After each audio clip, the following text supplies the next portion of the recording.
በስመ አብ ወወልድ ወመንፈስ ቅዱስ አሐዱ አምላክ።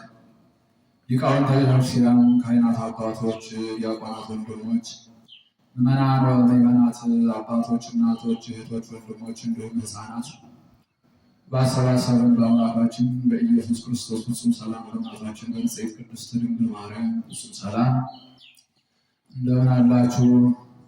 ፍጥረትን ሁሉ ፈጥሮ የሚያበላ የሚያጠጣ የድንግል ማርያም ልጅ ኢየሱስ ክርስቶስ የተመሰገነ ይሁን። አምላክን በድንግልና ጸንሳ በድንግልና የወለደችልን ዘላለማዊት ድንግል እመቤታችን የተመሰገነች ትሁን። ሊቀ መላእክት የመላእክት አለቃ ቅዱስ ሩፋኤል የተመሰገነ ይሁን። ቅዱሳን መላእክት፣ ቅዱሳን አበው፣ ቅዱሳን ነቢያት፣ ቅዱሳን ሐዋርያት፣ ቅዱሳን ጻድቃን፣ ቅዱሳን ሰማዕታት እንዲሁም ቅዱሳት አንስት የተከበሩ ሴቶችን ሁሉ ሳይቀሩ እግዚአብሔር አምላክ ባከበራቸው መጠን የተመሰገኑ ይሁኑ። ለአንድ 15 ደቂቃ ከኔ ጋር አብረን እንቆያለን።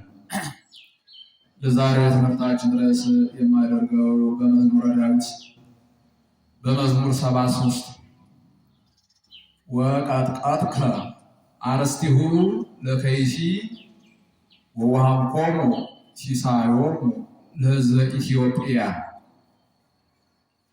የእባቡን ራስ ቀጥቅጠህ የዘንዶውን ራስ ቀጥቅጠህ ለኢትዮጵያ ሰዎች ምግባቸውን ሰጠህ። ይህን ቃል የተናገረው ነቢዩ ዳዊት ነው። ቃሉ እግዚአብሔር ቃል ነው። እግዚአብሔር በነቢዩ ዳዊት አንደበት ተናግሮታል። ከይሲ እባብ ዘንዶ የሚባል የቀደመው ጠላት ሰይጣን ዲያብሎስ ነው። ሰይጣን ማለት መስተጻረር፣ ምቀኛ፣ ክፉ ጠላት፣ ባላጋራ ጠላት ማለት ነው። ውዱቅ፣ ውዳቂ፣ ቆሻሻ ማለት ነው እና ይህ ጋኔን ሰይጣን ዲያብሎስ ይባላል። ስሙ ብዙ ነውና የእባቡን ራስ ቀጥቅጠህ የዘንዶውን ራስ ቀጥቅጠህ ለኢትዮጵያ ሰዎች ምግባቸውን ሰጠህ ተብሏል። በዚህ ርዕስ መሰረታዊ ዓላማ የማደርገው እግዚአብሔር ለእኛ ለኢትዮጵያውያን የእባቡን ራስ የእባቡን የሰይጣንን ራስ የዘንዶውን የዲያብሎስን ራስ ቀጥቅጦ ለእኛ ለኢትዮጵያ ሰዎች ምግባችንን መስጠቱን መናገር ነው። ይህም ምግባችን ስብሐተ እግዚአብሔር ነው። እግዚአብሔርን ማመስገን፣ የእግዚአብሔር ምስጋና፣ እግዚአብሔርን ማመስገን፣ እግዚአብሔርን ማክበር። እርሱ በእርግጥ የማያከብሩት ክቡር ነው።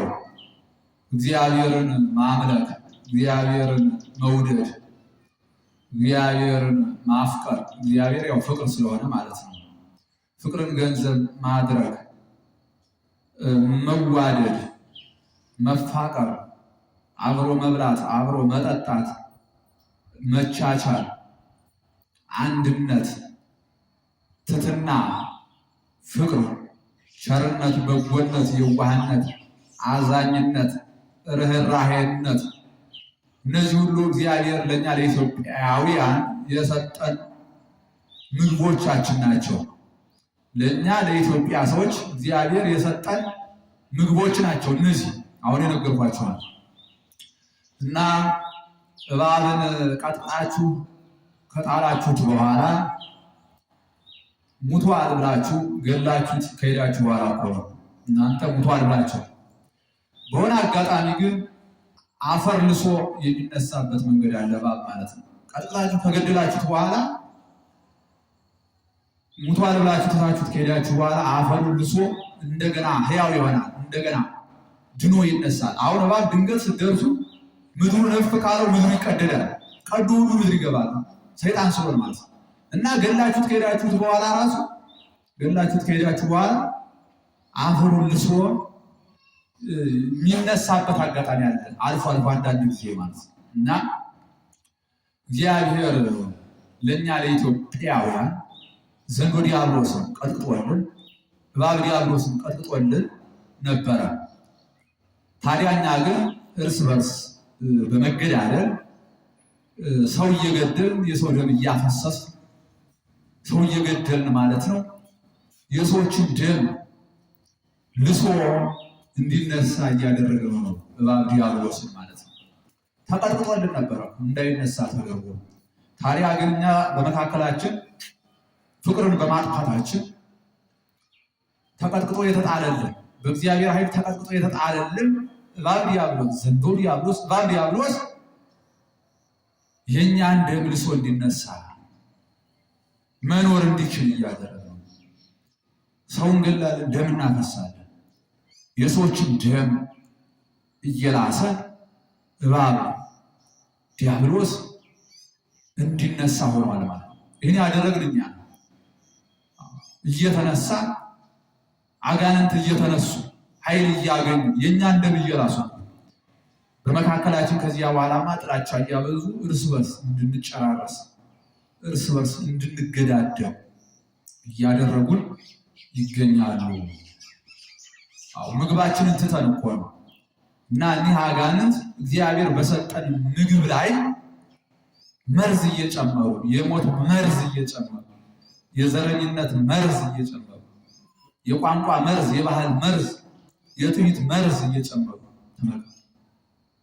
በጣም የሚያሳዝን ማለት ነው።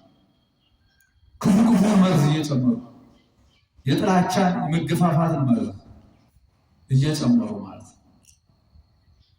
የራስ ወዳድነትን፣ የትዕቢትን፣ የክፋትን ጥግ ሁሉ እንዲህ ያለውን ክፉ መርዝ እግዚአብሔር የሰጠን እንጀራ ላይ እግዚአብሔር የሰጠን እንጀራ ፍቅር ነበረ።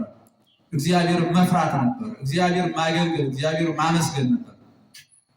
በሰይጣን ስራ ተጠምደን እግዚአብሔርን የማናመሰግን ሆነን፣ በሰይጣን ስራ ተጠምደን እግዚአብሔርን የማንፈራ፣ እግዚአብሔርን የማናስታውስ፣ እግዚአብሔርን ትዝ እንኳን የማይለን ሆነናል። እግዚአብሔርን የማናስታውስ ሆነናል። ፍቅርን ትተነዋል ማለት ነው። መተሳሰብን ትተነዋል። ሰይጣን ዲያብሎስ አጋንንት እንጀራችን ላይ መርዝ ጨምረውብን፣ የሞት መርዝ ጨምረውብን ሞት ብቻ እያስተናገድን እንገኛለን ማለት ነው። እንዲህ የሆነ እኛ አጋንንትን በእኛ ላይ አንሰናቸው ነው። የእኛን ደም ልሰው እንዲነሱ ለእባብ ዲያብሎስ ስልጣን ሰጥተነው፣ ለዘንዶ ዲያብሎስ ስልጣን ሰጥተነው ነው ይሄ የሆነ ማለት ነው። እና ይህ በጣም የሚያሳዝን ነው። ስለዚህ ከእንዲህ ያለው ክፋት ሁሉ የኢትዮጵያ ሕዝብ ሆይ የኢትዮጵያ ብሔር ብሔረሰብ ሁላችን እንዲህ ያለውን ክፋት አውግዘን እግዚአብሔር የሰጠንን እንጀራ ብንበላ ነው ጥሩ። የሞት መርዝ የሌለበትን እንጀራ ብንመገብ፣ የዘረኝነት መርዝ የሌለበትን እንጀራ ብንመገብ፣ ሕይወት የሚሆነውን እንጀራ ብንመገብ ነው ጥሩ። ተስማምተን ተፋቅረን ተዋደን ብንኖር ነው ጥሩ። ብንገዳደል ሁላችንም ስለምንከስር ማለት ነው። እና መቼም እንግዲህ አይጥ ለሞቷ የድመት አፍንጫ ታሸታለች። በጫካም ያለው ወንድም ይሆን ሰይጣን አንተን እንድትደቅ ያለ ቀን እንድትቀጭ ክፉ አሟሟትን እንድትሞት የዘላለም ሞት እንድትሞት ለማድረግ ምን ያደርጋል? ቤተክርስቲያንን እንድትዋጋ ያደርጋል ማለት ነው። ቤተክርስቲያንን እንድትናገር፣ ቤተክርስቲያንን እንድትሰደብ፣ በቃ በቤተክርስቲያን ላይ አፍክን እንድታላቅ ያደርጋል። እድሜን ለማሳጠር ነው ሰይጣን እንደዚህ የሚያደርግ። አይ ከእግዚአብሔር ጋር እያዋጋ ማለት ነው። ከጥንት ብዙዎችን ብንመለከት በቤተክርስቲያን የተነሱ ብዙ ጠላቶች ነበሩ፣ ከጥንት ማለት ነው። እነዚያ ሁሉ አልቀዋል፣ ይገርማቸው ደቀዋል፣ ጠፍተዋል። ከዚያም ደግሞ እነ ግራኝን እነ ዮዲት ጉዲትን ብንወስድ ከዚያም ራሱ በዘመናችን እኮ ብዙዎችን ብናነሳ በዘመናችን በእኛ ዘመን ታላላቅ መሪዎች ነበሩ።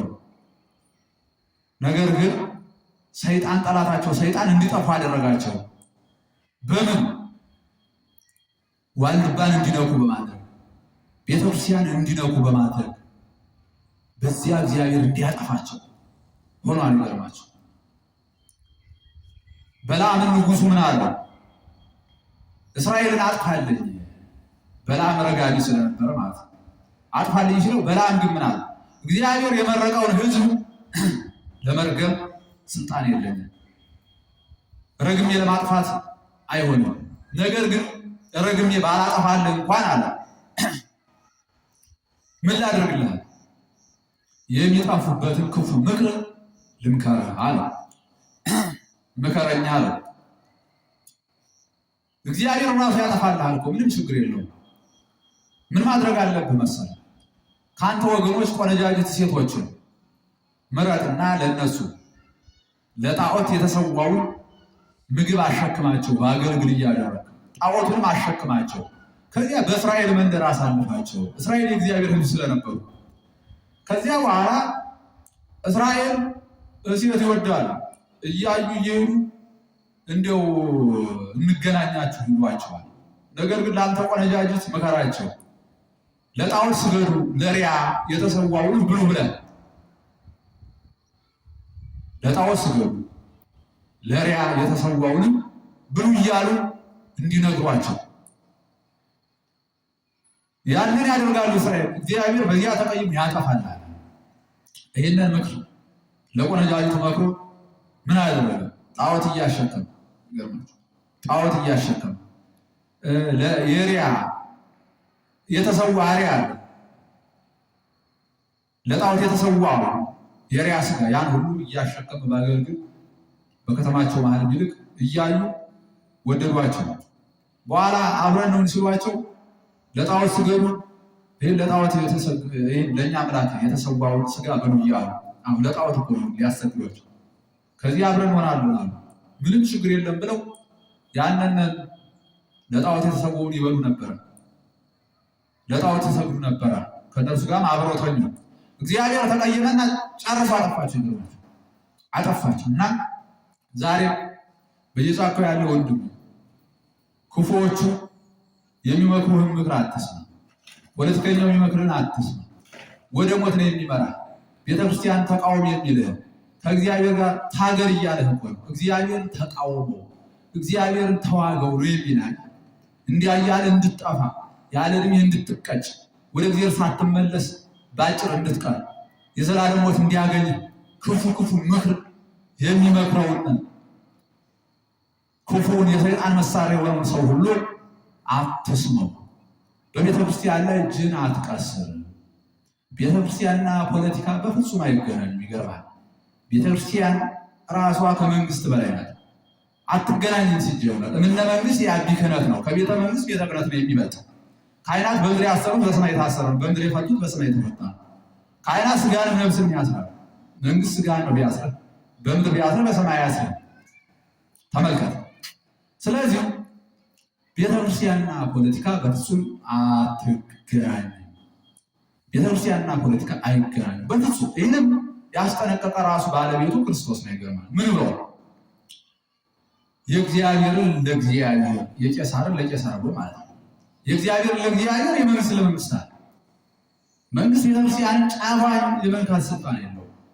ቤተክርስቲያንን መንግስትን ጫፉን የመንካት ስልጣን የለውም። ጭራሽ አይገናኝም። የቤተክርስቲያንን ባንዲራ የምትቃወም ወንድሙ የቤተክርስቲያን ባንዲራ የአፄዎች ባንዲራ እንዳይመስል፣ ወይ የአንድ ብሔር ባንዲራም እንዳይመስል፣ ወይ የአንድ ግለሰብም እንዳይመስል። እናት ቤተክርስቲያን ጉላቷ ላይ የምትሰጠው ባንዲራ ምድራዊም እንዳይመስል ሰማያዊ ነው። ይገርማል። ሰማያዊ ባንዲራ ከምንም ጋር አይገናኝም ማለት ነው። በፍጹም አይገናኝም። እናት ኢትዮጵያ ጉልላቷ ላይ የምታደርገው ባንዲራ የአንድ ክልልም ሳይሆን የኢትዮጵያ ብሔር ብሔረሰቦች በጋራ ሆነው ባድዋ ስለ ክብሯ አጥንት የከሰከሱላት፣ ደም ያፈሰሱላት፣ አጥንታቸውን የከሰከሱላት፣ ደማቸውን ያፈሰሱላት የእናት ሀገር የኢትዮጵያ ባንዲራ ነው። ወይ አንድ የገሌ ወይ አንዱ አይደለም። እና ይህ ባንዲራ ደግሞ ሰማያዊ ነው። ይገርማል። ምድራዊ እንዳይመስል ጌታ ለኖህ እንደነገረው ምን ብሎ ነበር የነገረው? እሰይም ቀስቴ በውስተ ደመና ከመ ኢያማስና ለምድር ዳግመ በማየ አይብለው። ምድርን በንፍር ውሃ እንዳላጠፋት ምልክቴን በሰማይ ላይ ስዬ አሳያለሁ ብሎ ይችን ባንዲራ በሰማይ ላይ ዘርግቶ ያሳየ እግዚአብሔር ነው።